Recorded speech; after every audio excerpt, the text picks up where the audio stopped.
सामाजिक कार्यकर्ते प्रशांत दादा सदामते हे 29 तारखेपासून जवळजवळ आज 3-4 दिवस होऊन गेले आमरण उपोषणासाठी बसलेले आहेत। जो समाज मातंग समाज या व्यवस्थेमध्ये बेदखल आहे किंवा ज्या समाजाला आज हे प्रस्थापित लोक कोणत्याही राजकीय असू दे सामाजिक असू दे कोणत्याही गोष्टीमध्ये सर्व समावेशक न करता बेदखल जात म्हणून ज्या जातीला यांनी प्रवाहाच्या बाहेर टाकलेला आहे, या जातीला प्रवाहामध्ये आणण्यासाठी या जातीला राजकीय आणि सामाजिक वलय प्राप्त करून देण्यासाठी आमचे मित्र प्रशांतदादा सदामते हे आमरण उपोषणासाठी बसलेले आहेत। तरी बाकीच्या जातींचा विचार करता आज मातंग समाज या राजकीय सामाजिक आर्थिक प्रवाहामध्ये खूप मागासलेला आहे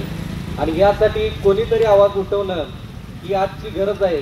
आणि हा आवाज उठवत असताना प्रशांत दादाचे हात बळकट करण्यासाठी एक समाज म्हणून आपण त्यांना साथ दिली पाहिजे। भरपूर त्यांच्या मागण्या आहेत, आरक्षण असू दे, आरक्षणाचं अबकड वर्गीकरण असू दे।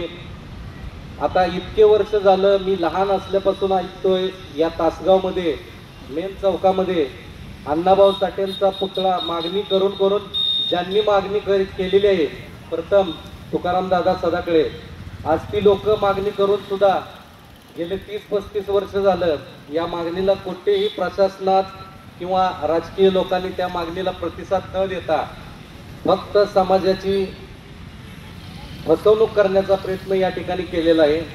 तरी या तासगाव शहरामध्ये बाबासाहेबांचा पुतळा आहे, अन्य शिवाजी महाराजांचा पुतळा आहे, याचबरोबर ज्या समाजासाठी या देशासाठी महाराष्ट्रासाठी ज्यांनी साहित्यातून लोककलेतून ज्यांनी काम केलेलं आहे ते जगदविख्यात साहित्यरत्न लोकशाहीर अण्णाभाऊ साठे यांचा पुतळा तासगाव शहराच्या मध्यभागी बसवावा, या मागणीला प्रशांतदादा तुमच्यासोबत आम्ही सर्व सावर्डेगावचे समाज बांधव तुमच्या मागणीसोबत असणार आहे। आणि तुमच्या ज्या काही मागण्या आहेत त्या अत्यंत चांगल्या मागण्या आहेत, समाजाला आपल्या प्रवाहात आणण्यासारख्या मागण्या आहेत आणि या उपोषणासाठी तुमच्यासोबत आम्ही सदैव तुमच्यासोबत असणार आहे।